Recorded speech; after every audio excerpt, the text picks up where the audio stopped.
Bulletin की शुरुआत करेंगे बड़ी खबर के साथ में। तो आपको बता दें कि जो जंतर मंतर पर प्रोटेस्ट हो रहा है उसको लेकर प्रधानमंत्री नरेंद्र मोदी ने खुद वीडियो संदेश जारी किया। तो देखिए, लगातार वीडियो संदेश को लेकर कहा जा रहा था कि पीएम ने क्यों नहीं संवाद किया, जिसके बाद बीते दिन सबसे पहले तो एक्स प्लेटफॉर्म के जरिए एक पोस्ट पीएम के द्वारा किया गया और रात को देर रात पीएम नरेंद्र मोदी ने एक पोस्ट रील फॉर्मेट में जारी किया है। तो आपको बता दें कि जो इसका फॉर्मेट भी था वो भी जेनजी और युवाओं से संवाद साधने के लिए था, जिसमें उनकी तरफ से कहा गया कि पेपर लीक मामूली विषय नहीं है, पेपर लीक पर सख्त एक्शन होगा। उन्होंने कहा कि हमने फास्ट ट्रैक कोर्ट बनाने के निर्देश दिए हैं, छात्रों का साल बचाना जरूरी था और क्या कुछ कहा है आप भी देखिए।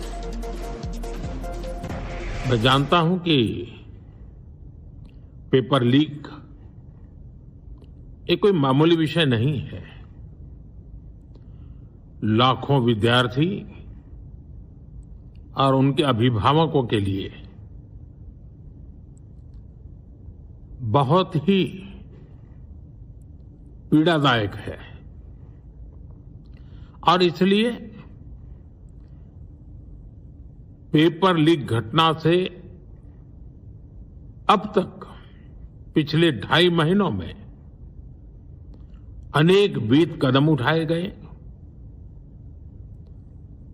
गुनहगारों को पकड़ा गया है, वे जेल में पड़े हैं।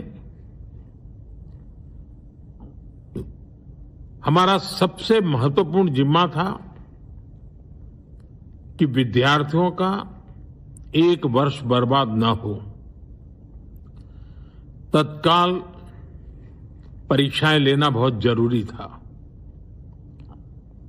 सरकार ने अभी पूरी शक्ति का उपयोग करके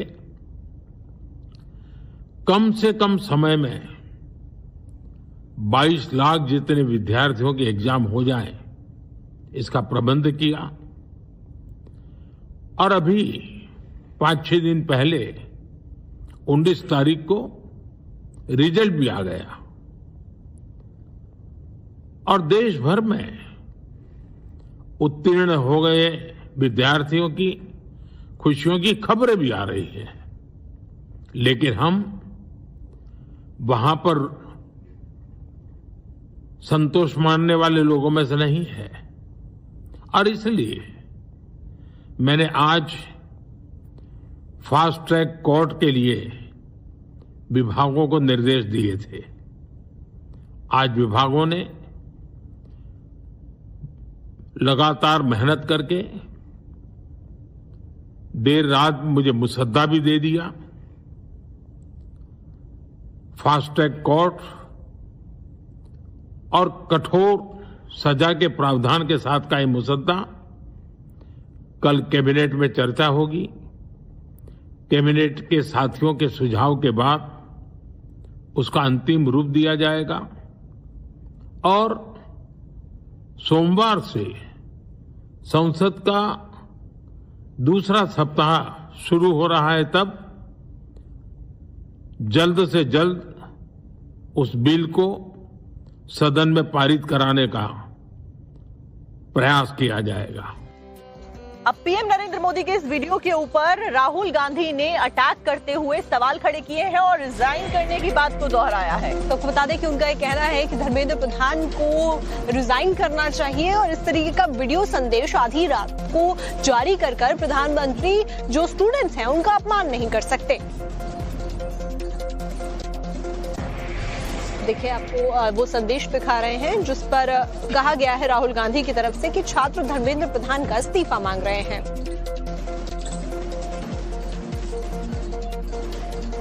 बात करते हैं सोनम वांगचुक की भूख हड़ताल की। तो उनकी तरफ से 26वें दिन अपना अनशन तोड़ लिया गया है। तो बीते दिन जेपी नड्डा की मौजूदगी में उन्होंने अपना अनशन तोड़ा, उनको सूप पे लाया गया क्योंकि लगातार देखिए कॉकरोच जनता पार्टी ने भी कहा था सोनम वांगचुक से कि अब आप अपना फास्ट जो है वो तोड़ दीजिए और हमारा जो प्रोटेस्ट है वो जारी रहेगा।